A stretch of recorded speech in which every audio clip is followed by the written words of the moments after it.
Thank you for joining Cancer Support Community Atlanta for this program.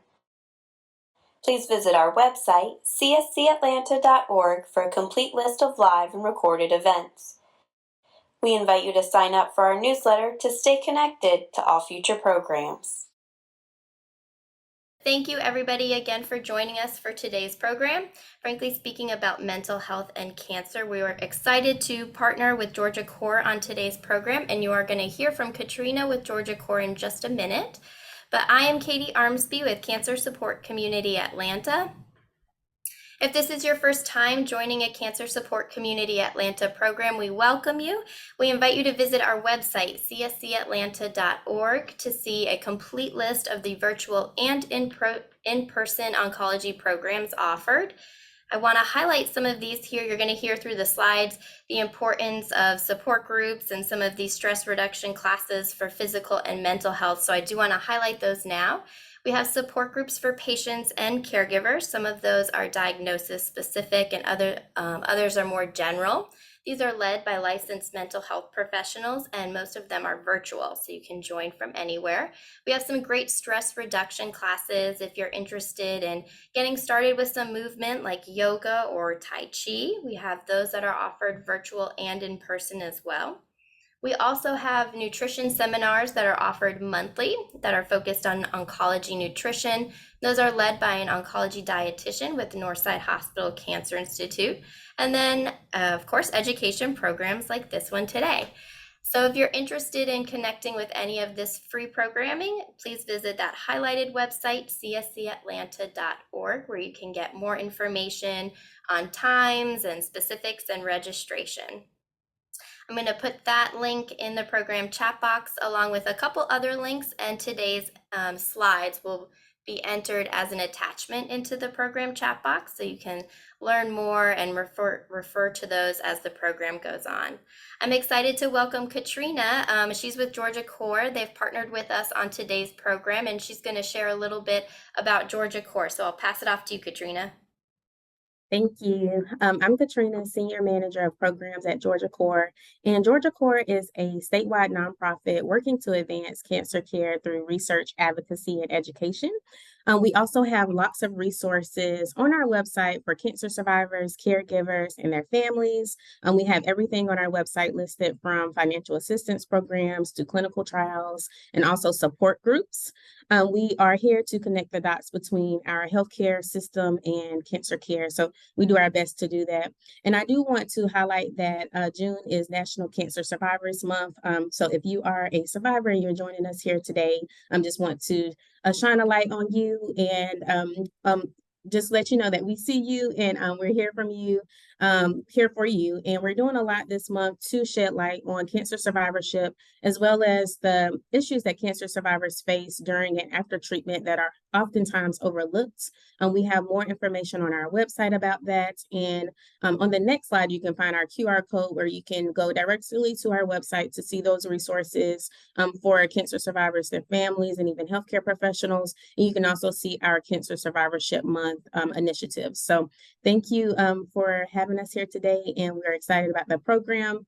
I'll be introducing our speaker, Ms. Nikeisha Whatley-León, and she's a system director at Northside Hospital, and can't wait to hear from you today, Nikeisha, I'm sorry. That's okay, thank you. Good afternoon, everyone. I am Nikeisha Whatley-León, as she just stated, and I've had the honor of being the director here at Northside for behavioral health. Now 18 years I've been here. It's crazy, but long time, and happy to be here with you guys this afternoon. And we're always really excited to partner with the cancer support community just to make sure that our cancer patients and family members are having a true integrated type of support network. So welcome, and hopefully the information that we'll go through today will be impactful to you and somewhat informative. So I have to say I have no financial relationships or affiliations according to all of these disclosures. And these slides were reviewed by this doctor as of May of 2023. So on today's agenda, we'll be talking about what is mental health and why it matters. Of course, your mental health and cancer, and what emotions and feelings that tend to come up along the way, And as mentioned, survivorship and mental health and how they come together. And even the caregivers' mental health, those that are surrounded by us and trying to help us through the journey of cancer. And then any additional care options that we may not be aware of that are available. And then how do we go forward with our ongoing self-care? So a lot of people will say, what exactly is mental health and why does it matter? So mental health is obviously a combination of things, and I like to say that it all overlaps with how we think, how we connect to others, and how we feel. It's hard to separate it out because they're all intertwined together. And what it encompasses is our feelings and emotions. And you always have to remember that all feelings and all emotions change with time. That changes from day to day. The way that you're feeling right now in this moment will change. Nothing is a final emotion or a final feeling. And we have to train ourselves to know that and be able to ride certain emotions out. And that can be brought on by specific events over a prolonged period of time. Of course, we call those triggers and things that bring up certain emotions and feelings along the way. And so here are some factors that may affect your mental health. School or work responsibilities, difficult conversations or situations with family members and friends, coworkers, partners, etc. Facing a serious illness such as cancer. Finances, so large bills to pay or paying off certain debts. Moving away from your community that seems to be supportive, having a death of a family member or a friend, having tight deadlines that you need to meet, all in which can affect your mental health. And what things impact your mental health?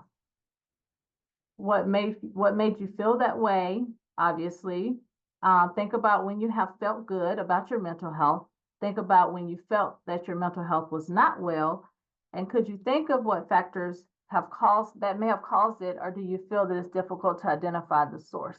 So these, along the way, I should have said this earlier on, there are going to be some activities that you can jot down and you don't have to take up too much time, but maybe have some pen and paper to jot down some of these questions. I'm going to come off video because it's overlapping with the slides, and then I'll come back on with Q&A. Okay, let me move this. Okay. All right, so taking a poll. Do you feel that it's difficult to talk about mental health? And what do you think may contribute to mental health being a difficult topic to talk about?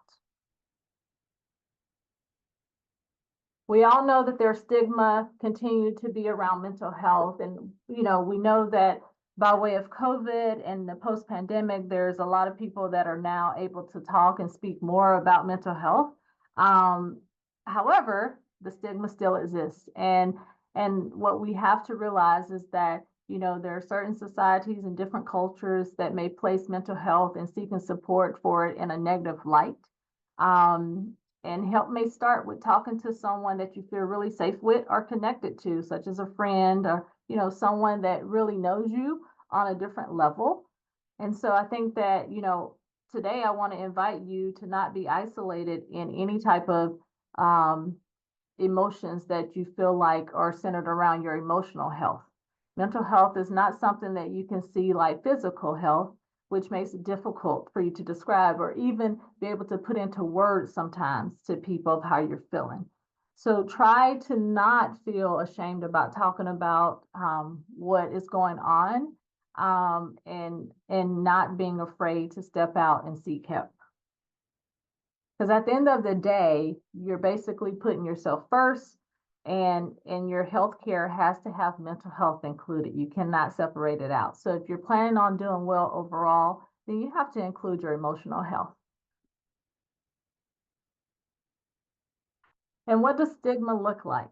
So we know that we think that people will assume that it's a sign of weakness, or we're afraid that we were looked at as being a lesser person. Some people will say it's not a real health problem, or quote, it's not that bad. Others may choose to be happy, quote unquote. And you may even hear people say things such as, you have a great life, You have no reason to struggle. Or I've even heard people say, my life is good. Why do I feel this way? So then, even though life may seem good and life may be good, life is great. However, it doesn't mean that you don't have struggles and that you're not gonna, I think it's unrealistic to think that you're always gonna stay in a place of positivity. That's just not life, right? And then another maybe, people will say, I'm not going to talk to a stranger about my problems. Well, you probably should, because they're not biased. And so they're really more objective. So why wouldn't you go and trust someone that has a blank slate on how they see and perceive you and can actually give you some really, really credible feedback, and not to mention that they're trained to do so. So it's not just going to talk to a stranger, it's talking to a professional just as you would any other line of healthcare. All right, so let's talk about it. Someone may appear that they're mentally well, but we all know on the inside they may be struggling. And you can always hear someone, or you may hear someone that struggles with depression may say, I can be in a crowd, but totally feel alone. And that's an example of what mental illness may look like. It's definitely important to be honest with yourself about how you're feeling, know how to identify how you're feeling, and being in check with your own emotions of how you're showing up in different places emotionally even. Open up to others about your mental health issues, obviously. All right, so what are emotions and feelings?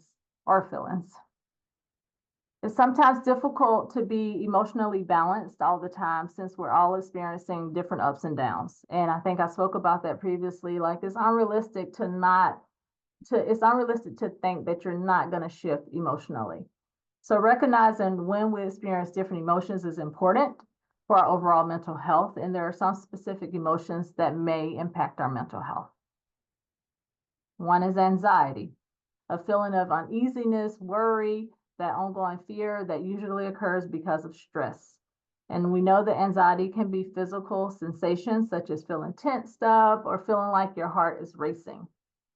We've all had that. And sometimes it comes when you're getting ready to present, or if you're getting ready to speak up or do something that's out of your comfort zone, then that source of or that surge of emotion and feeling tends to come from anxiety. Grief, of course, an emotional response to a loss.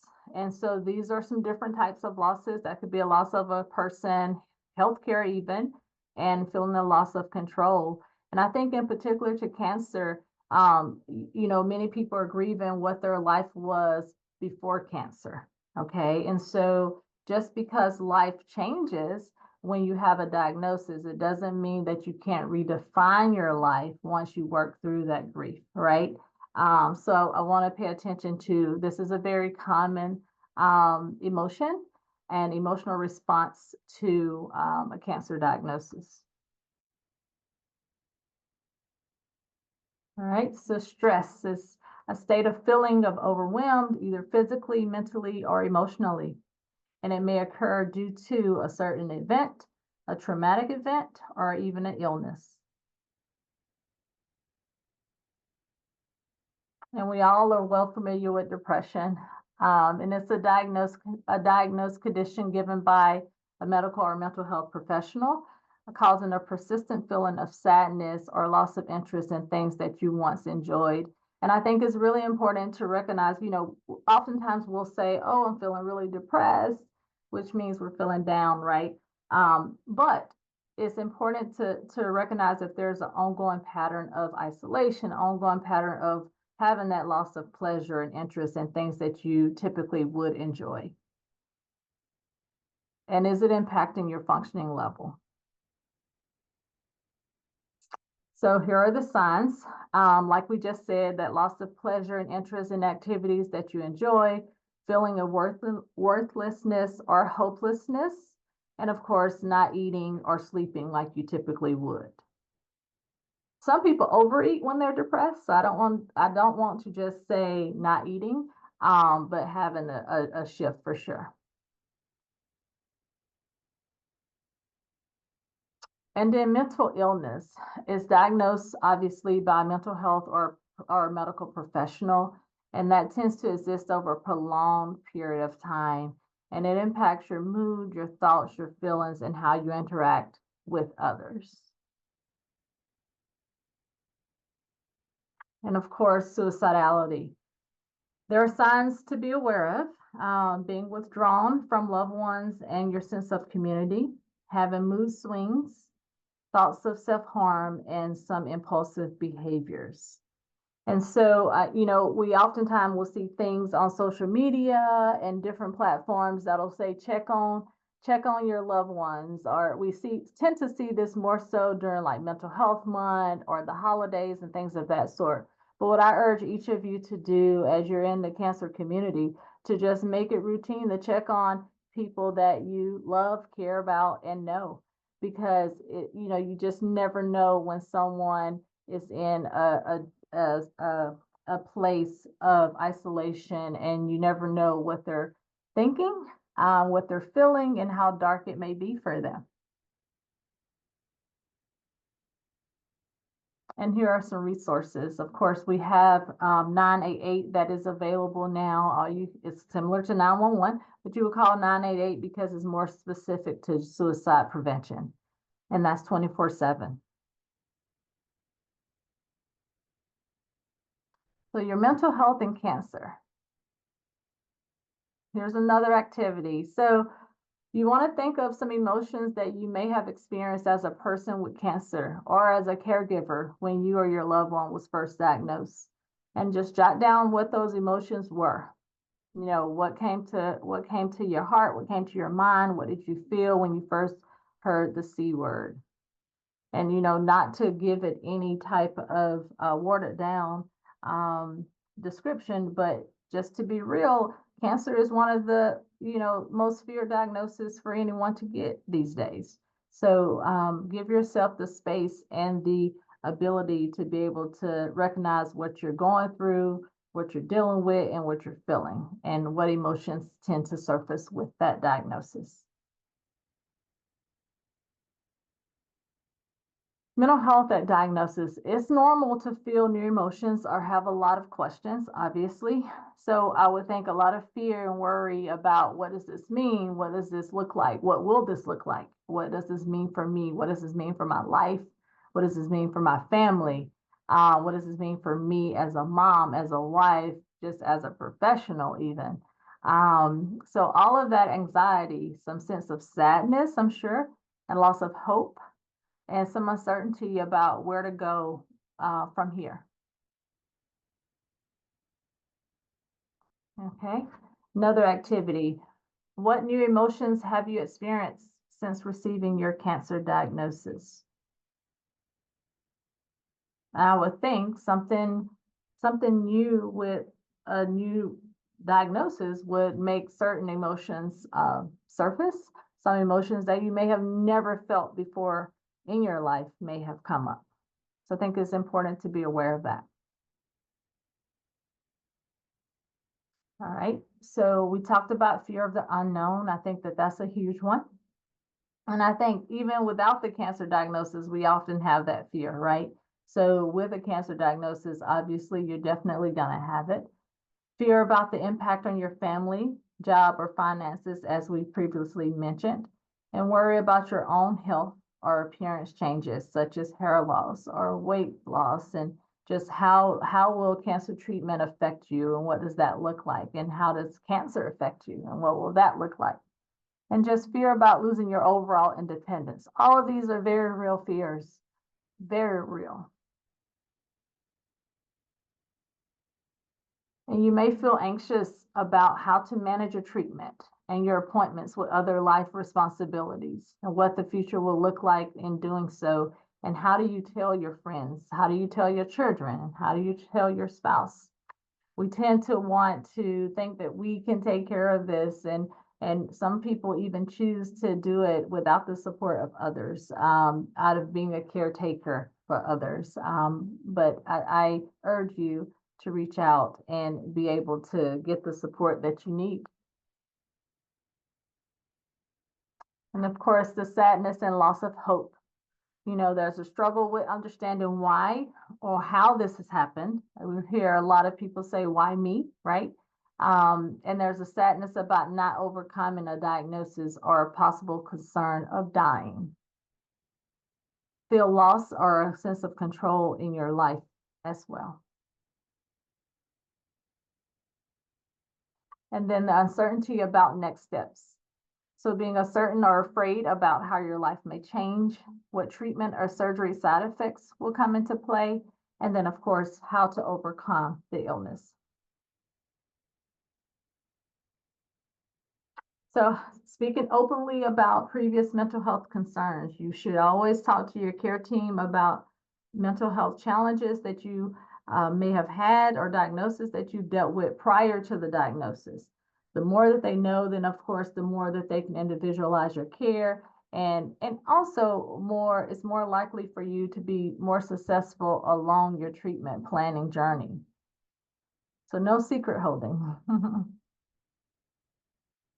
And then what's next? You may feel stressed with how to manage your diagnosis alongside other parts of your life, because everything continues to move on. Your finances, work, things are moving really quickly. You still have your kids you got to take care of, or you may be struggling to cope, and then you may even be in school.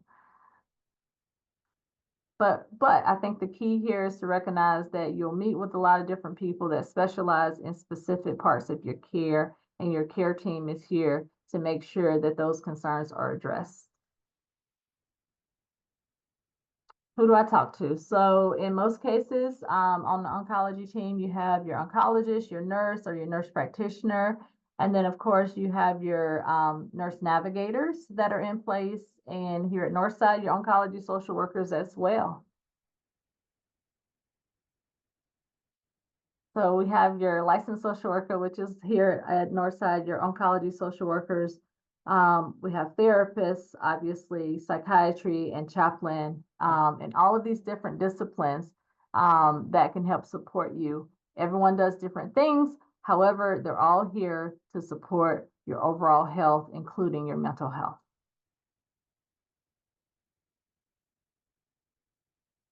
Mental health treatment during your treatment. So you may encounter new challenges that can impact your mental health. Different treatments may both directly and indirectly cause various side effects, and these changes in your life events outside of cancer treatment as well. What supports are available?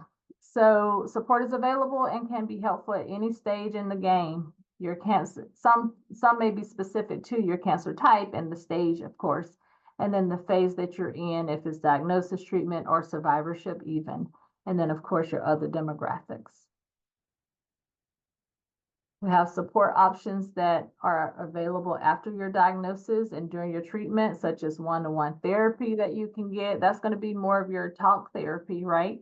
And then some people really love group therapy. It's very good from being able to connect with other people that are going through things similar to you.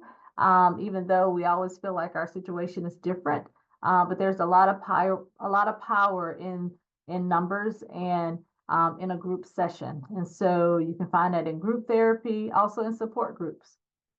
And then peer-to-peer mentorship. So being able to connect with someone that is a peer as well.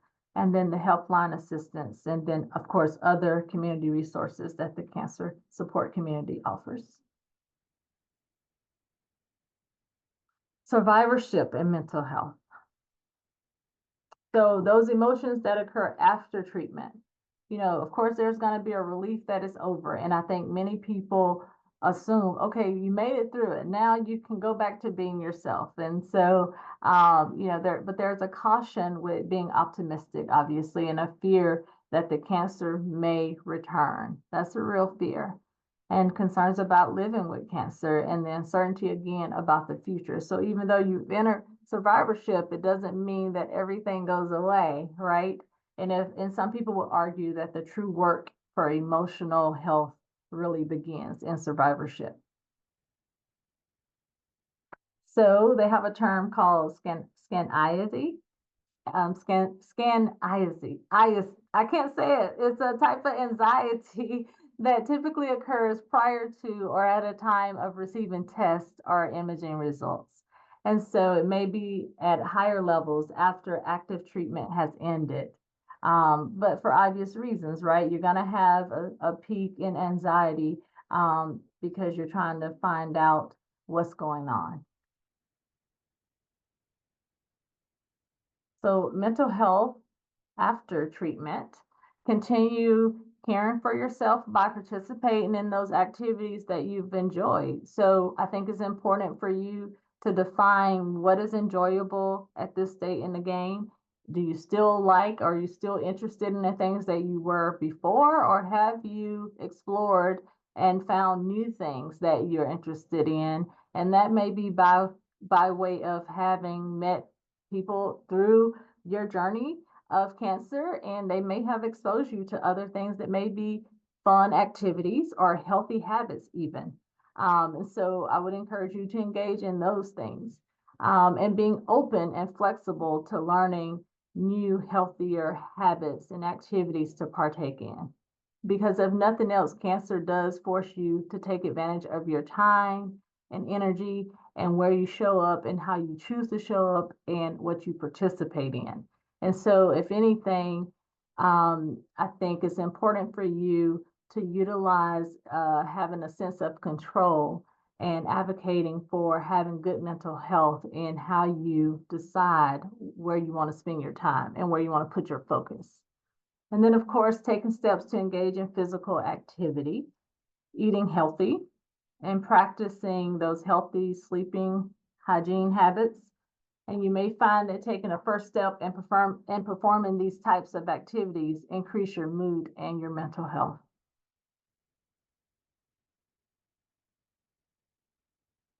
So people will say, I want to get back to my quote, new normal. So work transition and adjustments, of course, occur during this. Your relationships can shift.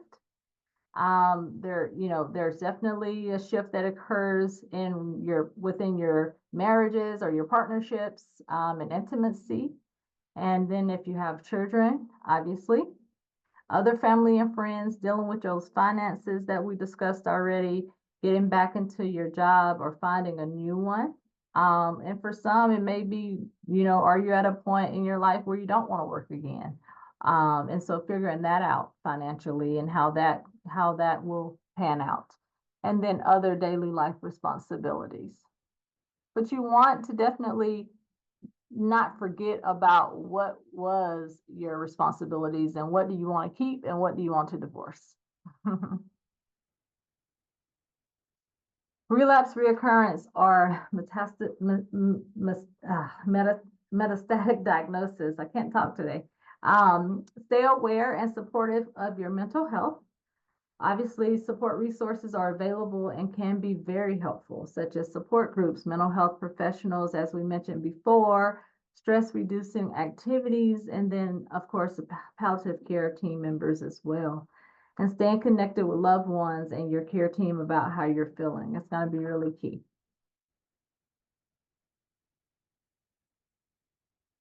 Support during survivorship. So asking for additional resources specific to your cancer survivorship, such as support groups and peer mentorships.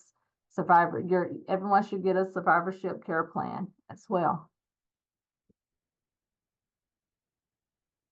And then let's talk about caregivers for mental health.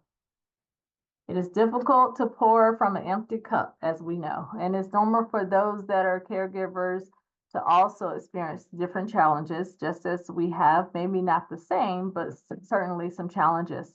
Caregiving for a loved one is both difficult and valuable. So you may feel scared, stressed, worried.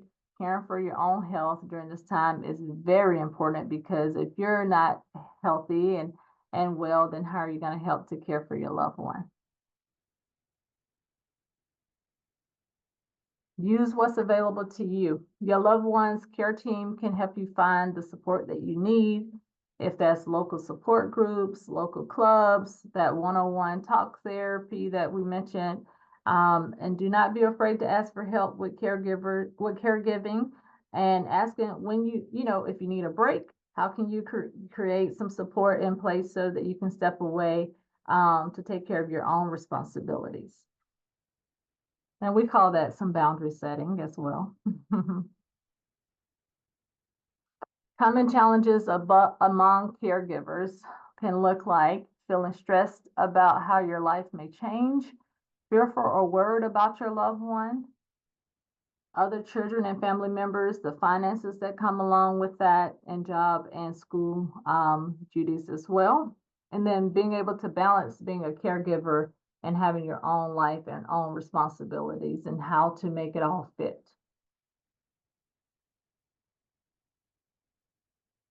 So here's some additional care options for patients and caregivers. So we have support options, therapy with a licensed therapist or counselor or psychologist.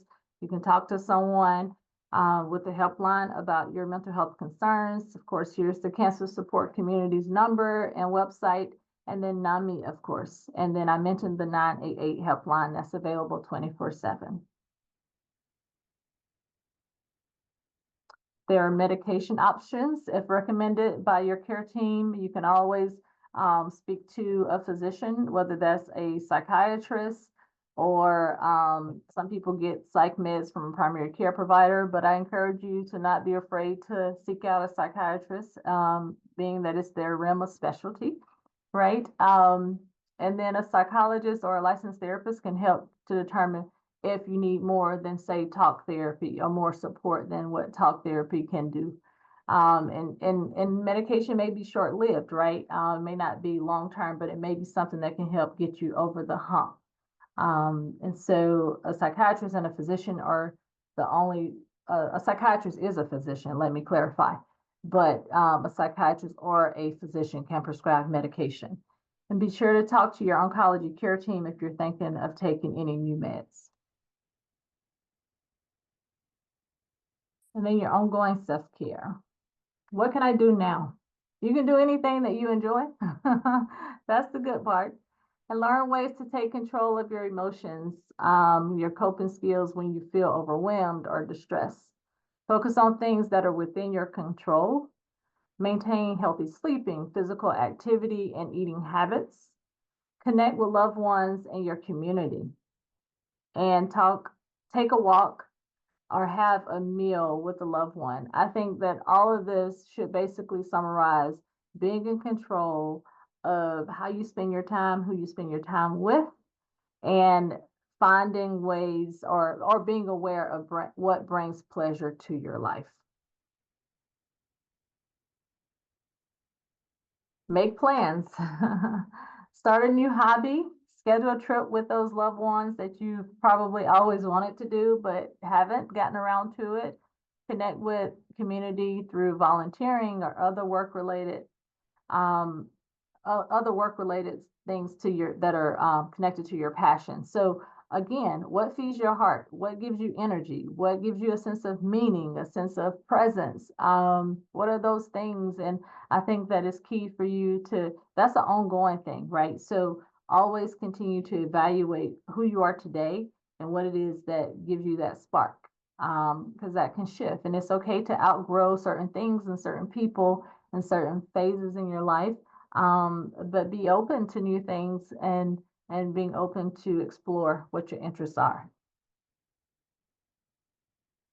Physical activity. Try to be physically active. Anything that gets your body moving, do it. Fuels your energy and your mental wellness, obviously, overall. Eating healthy. Focus on your eating habits. Speak with a registered dietitian. That's part of your care team. And remember that food is fuel for energy and mental wellness. Integrated medicine is an area that combines all of the standard therapies and complementary therapies, and all of this, I feel like has been proven to be beneficial, such as acupuncture, yoga, meditation, aromatherapy, massage therapy, my favorite, music therapy, and then of course art therapy. And so I know some people will be like, oh no, I'm not doing that. But you have to be open to trying something different. You may be blown away by the experience and may find yourself really enjoying something that you never thought you would. So a healthy risk.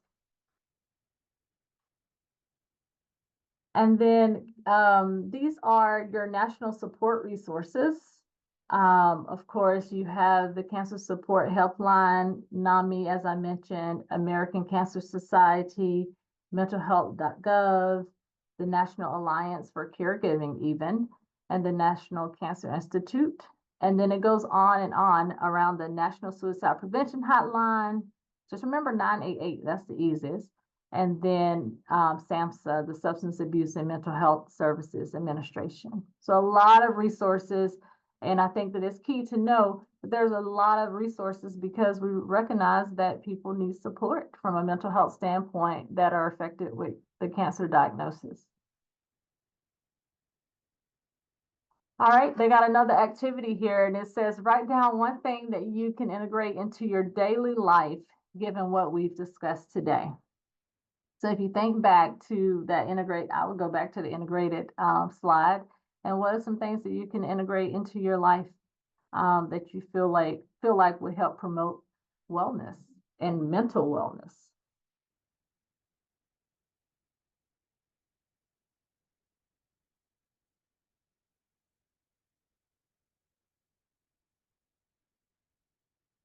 All right, Katie, do you want to jump in and go through this?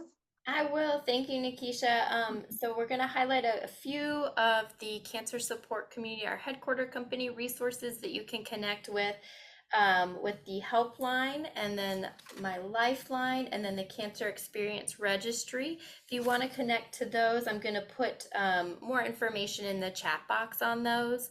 So if you'd like to connect to any of those resources or learn more about them, you can click the link in the program chat box.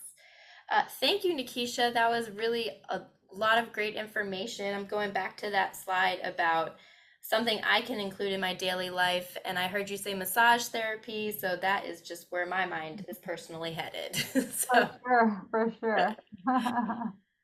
So we want to jump into some questions now. Let's see if anybody has any questions they want to enter into that program chat box. We can get to those now.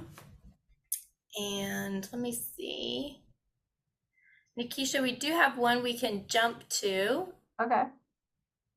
A participant asked that they are post-treatment in remission and kind of dealing with this feeling. And I know, having facilitated some of our cancer support community Atlanta support groups, we hear this feeling of survivor's guilt. Like, what do I do now with that? Do you have any suggestions about where to start with that? Sure. I think that that's very real, obviously. And especially when you've connected or you've seen certain people that didn't survive the diagnosis. I think that a good place to start working through that would be getting you an individual therapist, someone that is not just going to say, oh, you should be grateful that you're alive, not someone that they mean well, but people can say the wrong thing, right? And so while we should be grateful, however, there are true emotions that I feel like you should work through around that. And so, my guess would be that if you have survivor's guilt, that you probably carry guilt in other areas as well. And so I would encourage you to definitely seek out your own individual counselor, someone that can help you sort through that and, give you the validation and the support that you need to continue your journey. Yeah, I think that is a big feeling that comes up often.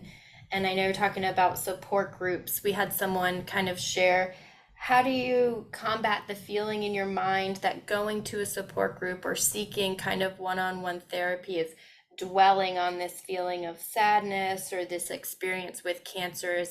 Do you feel like you're dwelling on the past, or how can you turn that into a productive viewpoint?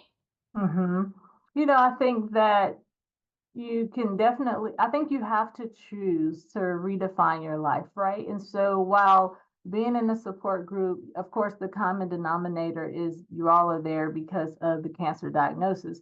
However, life continues on. And so some of those topics should shift into more future oriented discussions, right? And so I think, but it also depends on where the group is as a whole and how those topics move from group to group, right? And so I think that, some people will say like, I don't want to continue to just stay stuck in the past and talk about cancer. But part of it is redefining and using the group to be able to give you new ideas of what has worked for them. And how do you guys move along together? But a sense of cohesiveness is really key in being connected. That's the power of being in a support group. Yeah, I think that's so true. The feeling of the support group kind of gives you that productivity feeling, talking with others. And I think a lot of times too, when people are hesitant to join support groups, I kind of encourage them, if they're interested, start with yoga or start with a nutrition class here that we offer, because you're in that same collective group who've had this experience with cancer, but you're not necessarily in that quote unquote support group. So that's a great starting point. And then you start feeling the comfortability of it, and then you can maybe ease into one of the groups or more of a therapeutic setting. Yeah, no, I think it's definitely a good place to start. I think it allows you to get out of your head, get out of your house, Yes. out of all of those things that tend to feel like the walls are caving in on us. And sometimes us sitting with ourselves is like not always good. And even though the group topic you may not feel like it's on point for you for that day, but something will come out of that group that will help you. And you'll be like, oh, I remember this, or they may trigger something in you to take your thought process somewhere else. So I think just being open to building a sense of community, and being open to being supported, and also being of service to others and supporting others too. I think that that's therapeutic in itself. So true. Yes, I agree. I think this question kind of goes alongside kind of just finding a starting point. One of the questions was, when you're not in a place of mental wellness or you're not at your best mentally, how do you motivate yourself to do things like start moving, getting physically active, focusing on your nutrition, prioritizing healthy sleep? When you're just in a place, kind of a down place, where do you start? hmm I think one, don't start with a long list because that is not going to encourage you. I think you start small, really small, and do something that you know is going to be attainable, realistic, and then you build on that. So if you know that you've never been to a gym before, do not give yourself that goal, right? But if you know that you have taken walks before in the neighborhood, then start there and maybe not say I'm going to do it every day of the week, but maybe say I'm going to do it twice a week, right?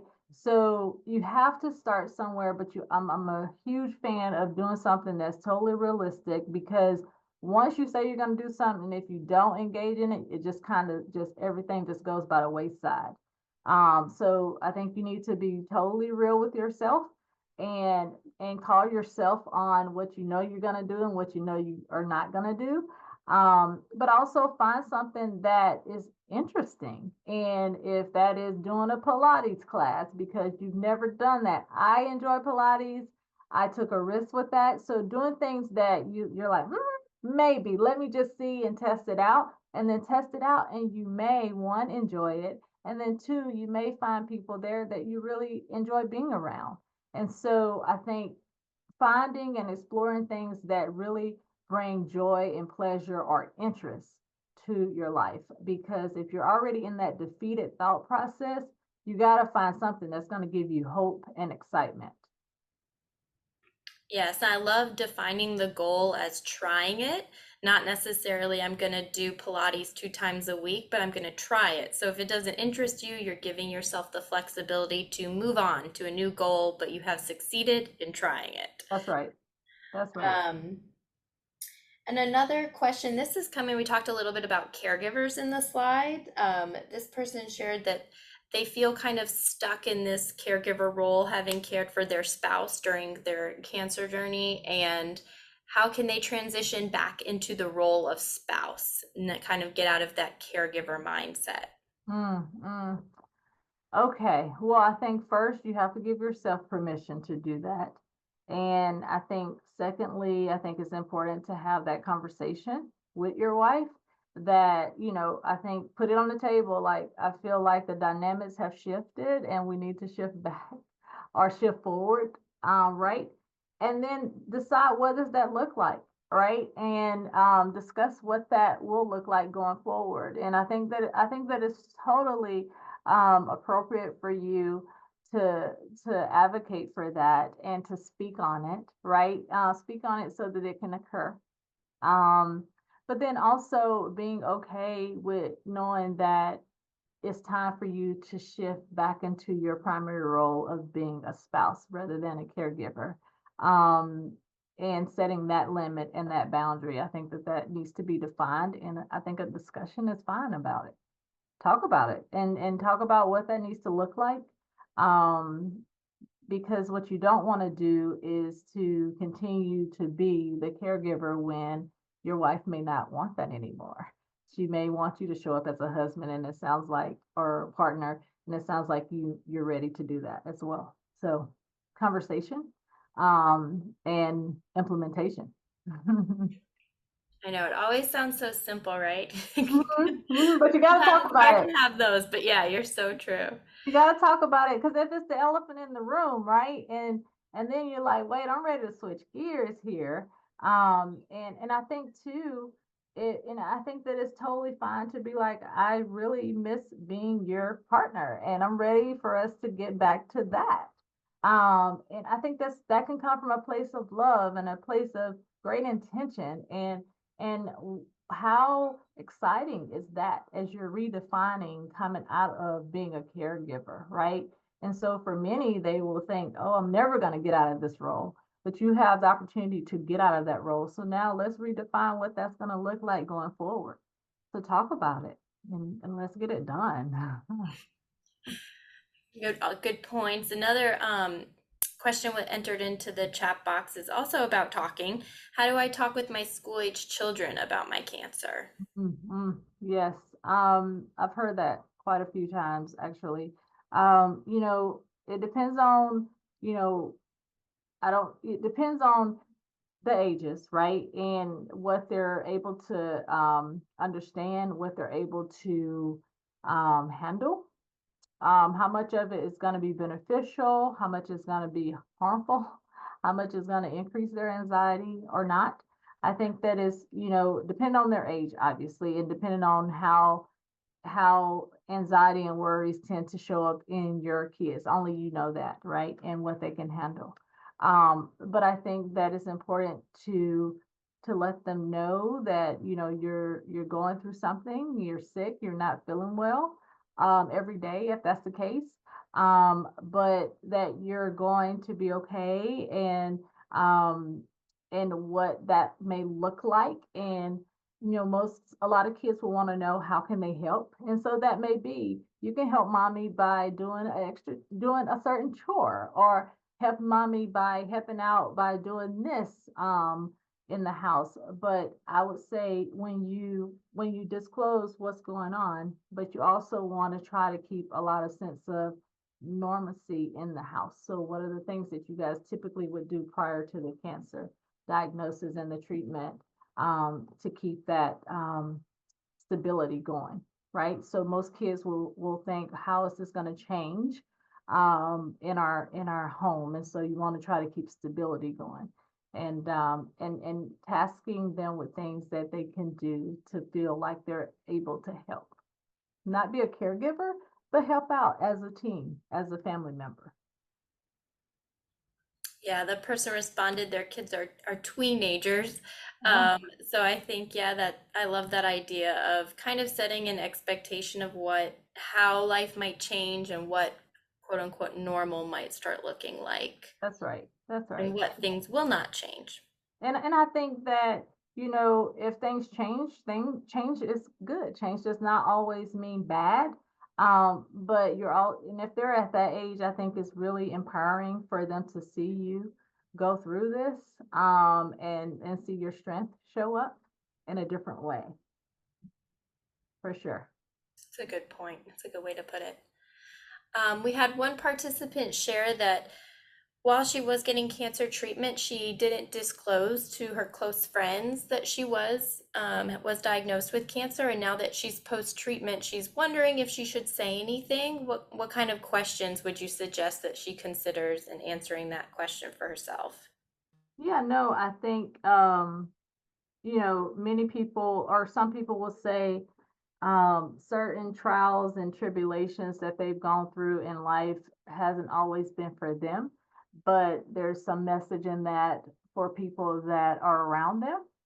And so you can ask yourself, how can this be beneficial? How can my journey, how can my story be beneficial and therapeutic to other people and their life's journey? Right?